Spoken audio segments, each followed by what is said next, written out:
এতিয়াও মিলি অহা নাই আসনৰ সেই অংক আসনৰ সেই সমীকৰণ ডেডলাইন 31 জানুৱাৰী আজি হৈছে ডেডলাইন কিন্তু ডেডলাইন উকুলি যাও কিন্তু এতিয়াও কংগ্ৰেছে উলিয়াব পৰা নাই কোনো সমাধান সূত্ৰ বিগ ব্ৰাদাৰ হিচাপে কংগ্ৰেছে এতিয়াও মিত্ৰ দলৰ সৈতে আসনৰ ভাগ বটোৱাৰাত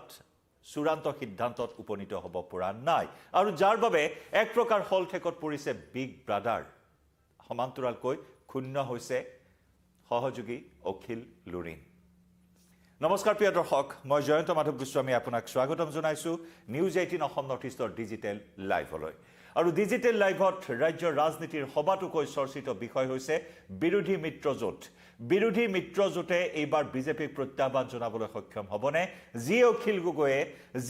গগৈয়ে লম্ফজম্ফ কৰি আহিছে যি অখিল গগৈ আজি কিছুমাহ পূৰ্বৰে পৰা আস্ফালন কৰি আহিছে মিত্ৰতাক লৈ লগতে মুখ্যমন্ত্ৰী ডক্টৰ হিমন্ত বিশ্ব শৰ্মা চৰকাৰক আগন্তুক নিৰ্বাচনত ব্ৰহ্মপুত্ৰত উটুৱাই দিয়াৰ যি সংকল্প লৈছে সেই সংকল্প উপনীত হ'ব পাৰিবনে অখিল গগৈ বিগ ব্ৰাদাৰ কংগ্ৰেছৰ ওচৰত মিত্ৰতা বিচাৰি এটাৰ পিছত আনটো তাৰিখ বান্ধি দিছে এটাৰ পিছত আনটো ডেডলাইন বান্ধি দিছে যদিও বিগ ব্ৰাদাৰৰ কিন্তু গাই লৰা নাই বিগ ব্ৰাদাৰ গৌৰৱ গগৈ এই মুহূৰ্তত কোনো ধৰণৰ সঁহাৰি দিয়া নাই অখিল গগৈ যিমানে সমীকৰণ আগবঢ়াইছে যিমানে মিত্ৰতাৰ প্ৰসংগত বিভিন্ন ধৰণৰ চাপৰ সৃষ্টি কৰি আহিছে সেই চাপত কৰবাত হলঠেকত পৰিছে নেকি বিগ ব্ৰাদাৰ গৌৰৱ গগৈ যাৰ বাবে তিনি গগৈ 3G পলিটিক্সৰ প্ৰসংগ যেন কৰবাত এইবাৰ ম্লান হৈ পৰা পৰিলক্ষিত হৈছে 2024ৰ সাধাৰণ নিৰ্বাচন অৰ্থাৎ লোকসভা নিৰ্বাচনৰ পূৰ্বে 3G পলিটিক্স যেনেদৰে এটা গৰম পৰিৱেশ আছিল 3G পলিটিক্সক লৈ আৰু সেই যেন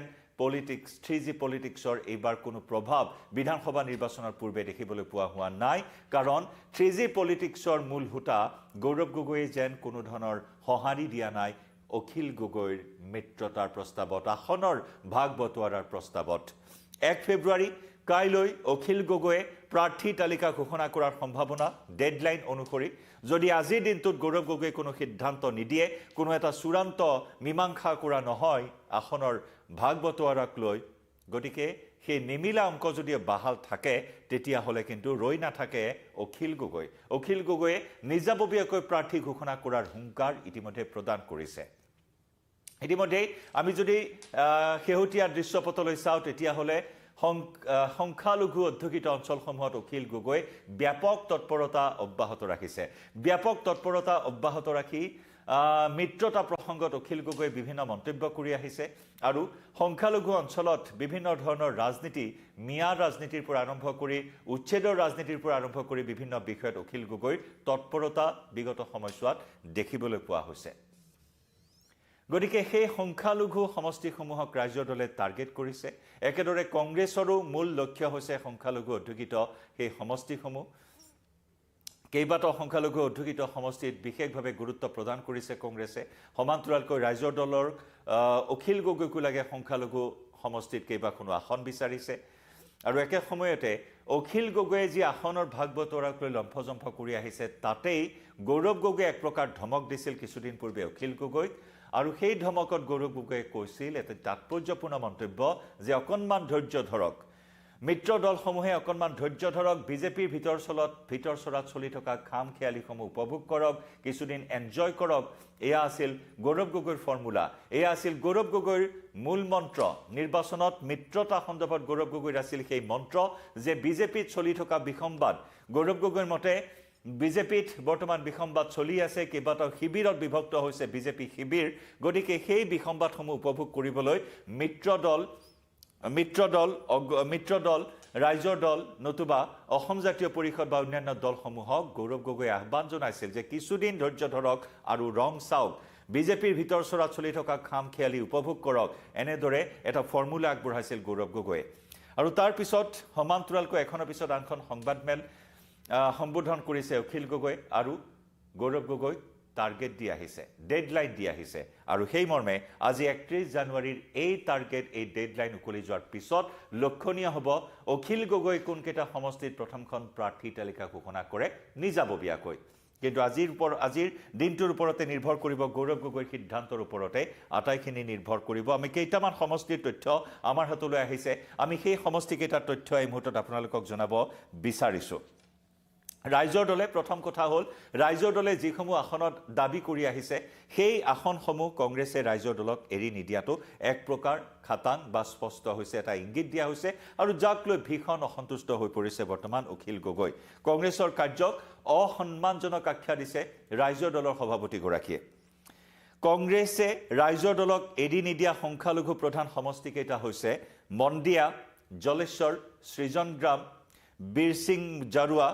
এইকেইটা সমষ্টি এৰি নিদিয়ে সমান্তৰালকৈ কংগ্ৰেছে এৰি নিদিয়া সমষ্টিৰ ভিতৰত আছে চেঙা ধিং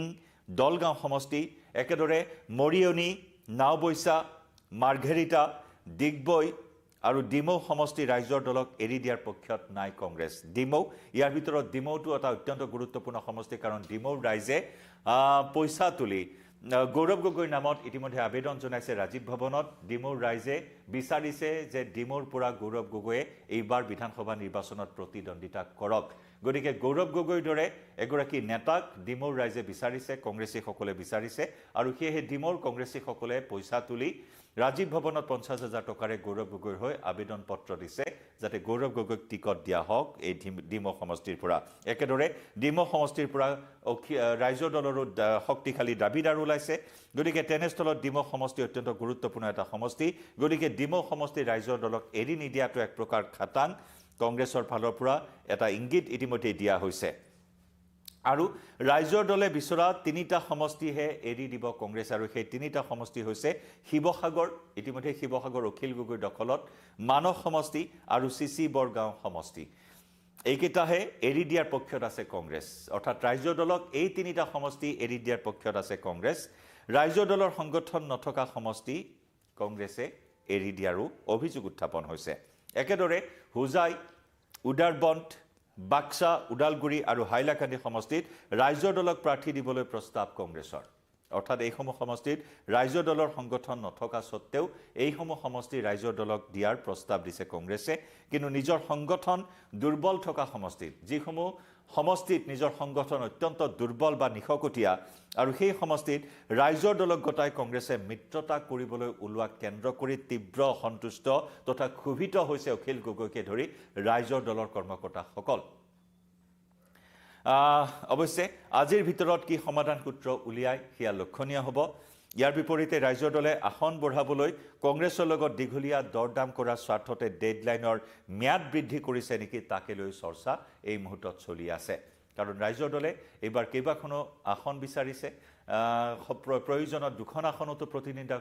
প্ৰতিদ্বন্দ্বিতা কৰিবলৈ ইচ্ছুক অখিল গগৈয়ে আগবেলা যদি অখিল গগৈয়ে কৈছে যে দুখন আসনতো প্ৰতিদ্বন্দ্বিতা কৰিব লাগিলে কৰিম মিত্ৰতা লাগে আৰু পিছবেলা আকৌ সুৰ খলাই অখিল গগৈয়ে কৈছে 26খন আসনত প্ৰতিদ্বন্দ্বিতা কৰিব ৰাইজৰ দলে 124খন কেতিয়াবা আকৌ কৈছে যে 124টা সমষ্টিতে প্ৰাৰ্থী দিব ৰাইজৰ দলে গতিকে এনে ধৰণৰ বেবেৰিবাং আসনৰ নিমিলা অংকক লৈ চলি আহিছে বিৰোধী মিত্ৰজোঁটৰ মাজত আনফালে অসম জাতীয় পৰিষদৰ প্ৰসংগলৈ আহিছোঁ অসম জাতীয় পৰিষদ লুৰিণজ্যোতি গগৈ যেহেতু 3G পলিটিক্সৰ কথা আহিছে মিত্ৰতাৰ এই উকমুকনিয়ে এতিয়াও এটা পৰিণতি লাভ কৰিবলৈ সক্ষম হোৱা নাই মিত্ৰতাক লৈ চূড়ান্ত উকমুকনি চলি আছে তাৰ মাজতো কিন্তু কোনো সমাধান সূত্ৰ ওলোৱা নাই একেদৰে ৰাইজৰ দল যেনেদৰে ক্ষুণ্ণ হৈছে বিগ ব্ৰাদাৰৰ ভূমিকাক লৈ অজাপ অসম জাতীয় পৰিষদে এই মুহূৰ্তত বিগ ব্ৰাদাৰৰ ভূমিকাক লৈ যথেষ্ট অসন্তুষ্ট হৈছে অসম জাতীয় পৰিষদকো সৰুপথাৰ ডিগবৈ মাহমৰা ধেমাজি চেঙা বিন্নাকান্দি দক্ষিণ কৰিমগঞ্জ সমষ্টি এৰি নিদিয়ে বিগ ব্ৰাদাৰ কংগ্ৰেছে ইয়াৰ পৰিৱৰ্তে খুৱাং হদিয়া মৰিগাঁও পলাকবাৰী বজালি এইকেইটা সমষ্টিহে এৰি দিয়াৰ পক্ষত আছে কংগ্ৰেছ সমান্তৰালকৈ ডিব্ৰুগড় আৰু গুৱাহাটী চেণ্ট্ৰেল অসম জাতীয় পৰিষদক এৰি দিবলৈ কংগ্ৰেছে ইচ্ছুক প্ৰকাশ কৰিছে আগ্ৰহ প্ৰকাশ কৰিছে কিন্তু নিজৰ বিশেষ সংগঠন নথকা সমষ্টিক লৈ মিত্ৰতাৰ নামত মিত্ৰতা কৰিব বিচৰা নাই অসম জাতীয় পৰিষদেও লুৰিণজ্যোতি গগৈ ইতিমধ্যে স্পষ্টকৈ কৈছে যে সন্মানজনক হওক আসনৰ ভাগ বটোৱাৰা, সন্মানজনক হওক এই মিত্ৰতাৰ নামত কেৱল মিত্ৰতা কৰিলেই নহ'ব, এই মিত্ৰতা সন্মানজনক হ'ব লাগিব আৰু সেয়েহে সন্মানজনক আসন ভাগ বটোৱাৰা সন্দৰ্ভত আলোচনাৰ বাবে অসম জাতীয় পৰিষদেও আহ্বান জনাইছে জৰুৰী দলীয় বৈঠকৰ। মুঠৰ ওপৰত বিৰোধী শিবিৰত এখনৰ পিছত আনখন বৈঠক অনুষ্ঠিত হৈছে যদিও এতিয়া বিগ ব্ৰাদাৰৰ গ্ৰীণ ছিগনেললৈ সেই সংকেতলৈ সকলোৱে অপেক্ষা কৰিছে। বিগ ব্ৰাদাৰ গৌৰৱ গগৈ এতিয়া কি সমাধান সূত্ৰ উলিয়ায় সেয়াহে লক্ষণীয় হ'ব নে গৌৰৱ গগৈ কোৱাৰ দৰে বিজেপি শিবিৰৰ বিসম্বাদ চায়ে নিৰ্বাচন পাৰ কৰিব গৌৰৱ গগৈয়ে। গতিকে এনেকুৱা ধৰণৰ এটা পৰিৱেশ বৰ্তমান বিৰোধী শিবিৰত নে মিত্ৰতা আকৌ এবাৰ থানবান হৈ যাব। যি মিত্ৰতা স্থাপন হৈছিল 2024 লোকসভা নিৰ্বাচনৰ পূৰ্বে সেই মিত্ৰতা কিন্তু স্থিৰ নাথাকিল। উপনিৰ্বাচনত তছনছ হৈ গ'ল সেই মিত্ৰতা, যাৰ সুযোগ লাভ কৰিলে বিজেপিয়ে। এইবেলিও বিধানসভা নিৰ্বাচনত বিজেপিয়ে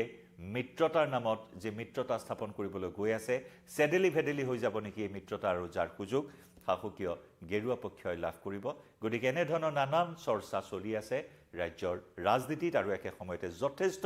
আকৰ্ষণীয় হৈ পৰিছে 3G পলিটিক্স সমান্তৰালকৈ অখিল, গৌৰৱ আৰু লুৰিণৰ এই নিমিলা অংক।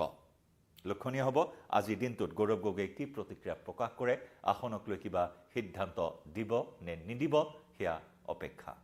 জনাই যাম প্ৰতিটো আপডেট। লাইভৰ পৰা বিদায় লৈছোঁ।